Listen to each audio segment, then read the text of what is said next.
Meskipun NU lahir pada hari Kamis Legi tanggal 16 Rajab 1344 Hijriah bertepatan dengan tanggal 31 Januari 1926, tapi para kiai kita, ulama-ulama di Nusantara 10 tahun sebelum Nahdlatul Ulama berdiri telah berkecimpung, telah berjibaku membuat berbagai organisasi sebagai cikal bakal pendirian Nahdlatul Ulama ke depan.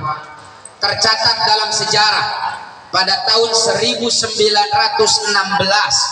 tepat 10 tahun sebelum NU berdiri, kiai-kiai kita yang dimotori oleh Mbah Ridwan Abdullah, Mbah Wahab Hasbullah, tentu atas restu dari Mbah Hasyim Asy'ari, mendirikan satu pusdiklat, pusat pendidikan dan pelatihan, organisasi yang menggodok santri-santri senior di wilayah Jawa Timur awalnya dengan nama Nahdlatul Wathon. Nahdoh itu kebangkitan, waton itu tanah air. Jadi 10 tahun Nahdlatul Ulama berdiri, 10 tahun sebelumnya ada Nahdlatul Wathon, kebangkitan tanah air, tempat di mana santri-santri senior di seluruh Jawa Timur digodok, dibimbing bagaimana konsep kebangsaan ala pondok pesantren.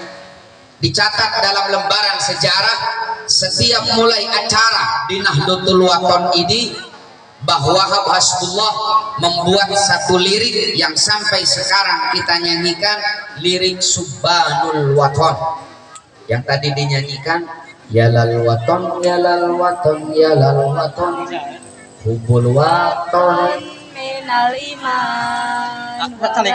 Iya, tekan-tekan rekod. Contoh Hubul Wathon minal iman, cinta tanah air bagian daripada iman. Kadek Kang Irman ngangetok Hubul Wathon, ulah makedon, lamun makedon mah jadi Hubul Wadon, beda itu teh artinya. Jadi tahun 1916 kiai-kiai di pesantren telah menggelorakan semangat nasionalisme, Hubbul Wathon minal iman, cinta tanah air bagian daripada iman. Kamari aya nu protes, Pak. Da biasa ari nu kaluar TNU masuk diprotes. Ari kaluar ti luar ari NU mah da repeh we. Tahun 2015 ketika muktamar NU di Jombang mengusung tema Islam Nusantara, rame, Pak. Aya nu nyebutkeun Islam Nusantara teh leuwih sesat daripada aliran sesat. Kusim kuring diwaler lah di lemur abdi mah lain Islam Nusantara unggul, Islam Cipasung ngajeblag. Institut Agama Islam Cipasung nu protes. Abdi kaluaran Islam negeri, Pak. Universitas Islam negeri nu protes Islam negeri atuh zaman Rasul mah Islamna swasta. Saudara-saudara kita bikin Islam terpadu, nu protes terpadu dengan naon? Atuh zaman Nabi mah teu terpadu, gak ada yang protes. Tapi ketika Nahdlatul Ulama bikin Islam Nusantara, istilahnya protesnya di mana-mana, Pak. Padahal naon bedana ngaidopakeun Islam jeung Nusantara, ngaidopakeun Islam jeung Cipasung, ngaidopakeun Islam jeung terpadu, ngaidopakeun Islam jeung negeri, bedana naon? Kenapa yang keluar dari NU dipertanyakan, yang keluar dari non-NU dibiarkan begitu saja? Memang kata Imam Syafi'i, kalau mata dibalut benci, dia hanya akan melihat yang keji-keji. Termasuk masalah Hubbul Wathon minal iman. Saya tidak menyebut namanya lah, yang menjaga kode etik jurnalistik. Ada salah seorang pentolan ormas terlarang, saya tidak menyebut ormasnya lah, menjaga kode etik, inisialnya saja HTI, inisialnya nggak panjang nama itu Hizbut Tahrir Indonesia, Pak. Ada pentolan HTI bilang nasionalisme itu, cinta tanah air itu tidak ada dalilnya, tidak ada contohnya dari Rasulullah SAW. Saya jawab, Kiai NU mah boro-boro dalil mencintai tanah air, dalil ngarokok keduhun, Pak. Apalagi dalil mencintai tanah air. Saya sudah tulis panjang lebar dalam buku ke-7 saya tentang NU dan wawasan kebangsaan. Saya sedikit saja ingin menguraikan di sini bisi pajarkeun cinta tanah air eueuh ti dituna, padahal lain eueuh ti dituna si eta anu acan kaditu karitanya iraha rek kaditu. Yang pertama Pak, Imam Ibnu Jarir At-Tabari dalam tafsir At-Tabari Al-Jami'ul Bayan meriwayatkan asbabun nuzul surah Al-Qasas ayat 85.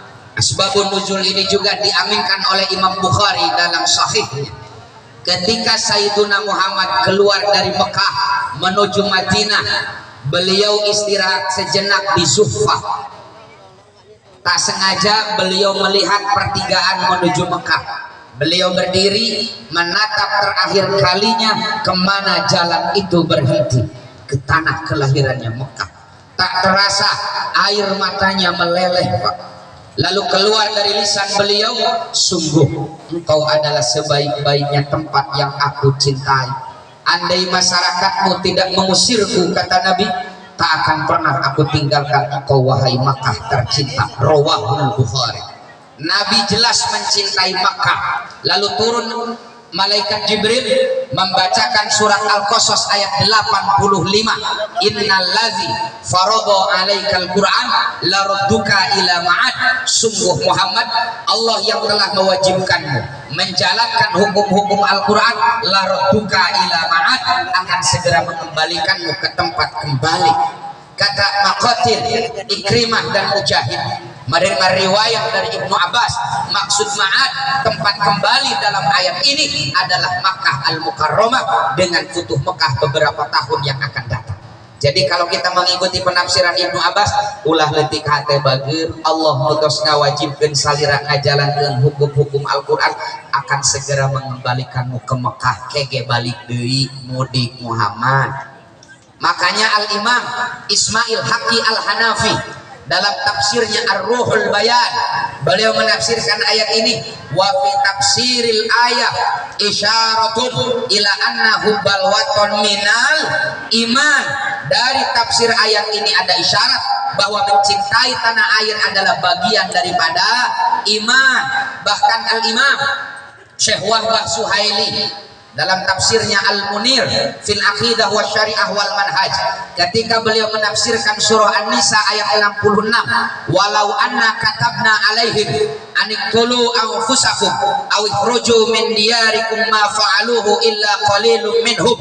Kata Syekh Wahbah, wa fi qaulihi aw ikhruju min diyarikum, sabda Allah aw ikhruju min diyarikum, atau kalian terusir dari tanah kelahiran, ima'u ila hubbil waton, adalah isyarat untuk mencintai tanah.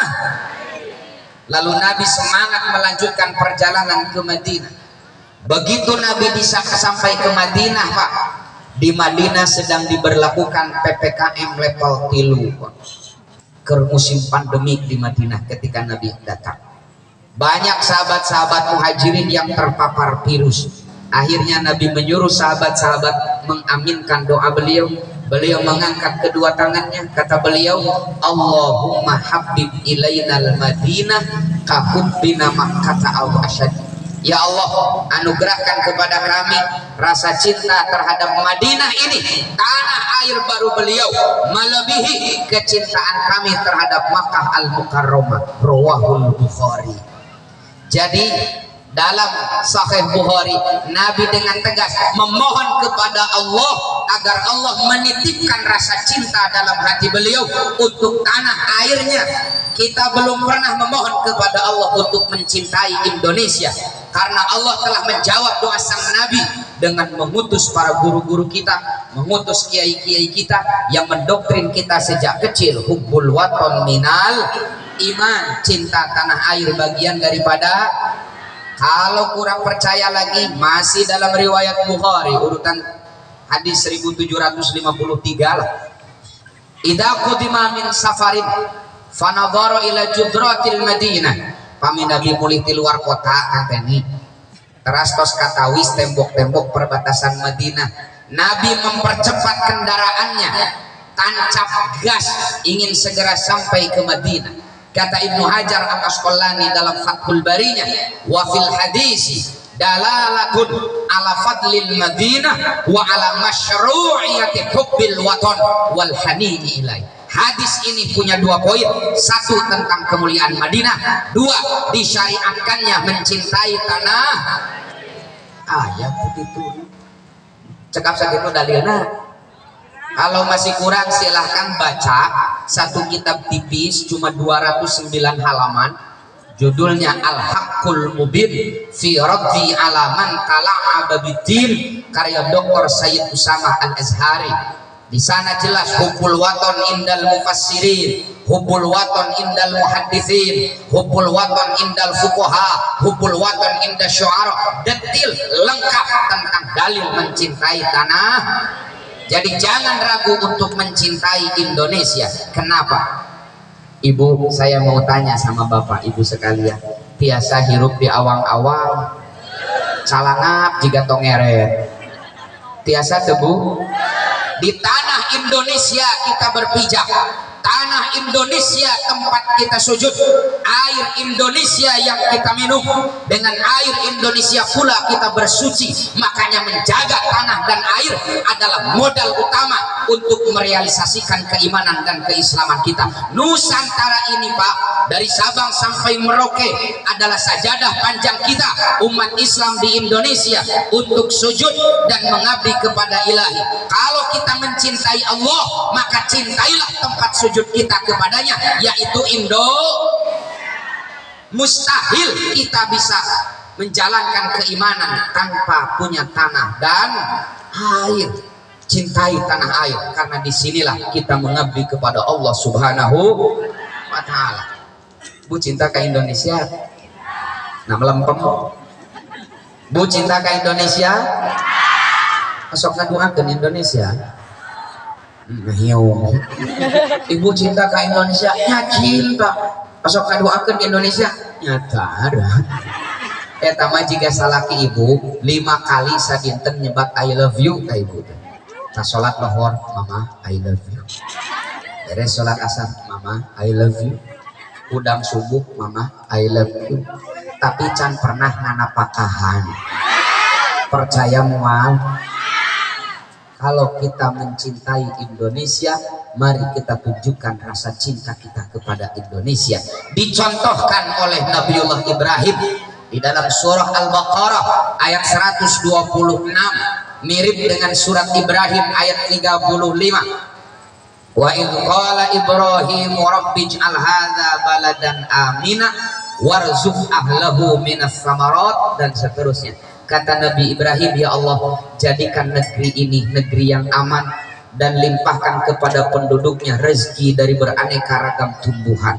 Kata Imam Thohir Ibnu Ashur dalam tafsir beliau At-Tahrir wa Tanwir 30 jilid besar, beliau menyatakan doa ini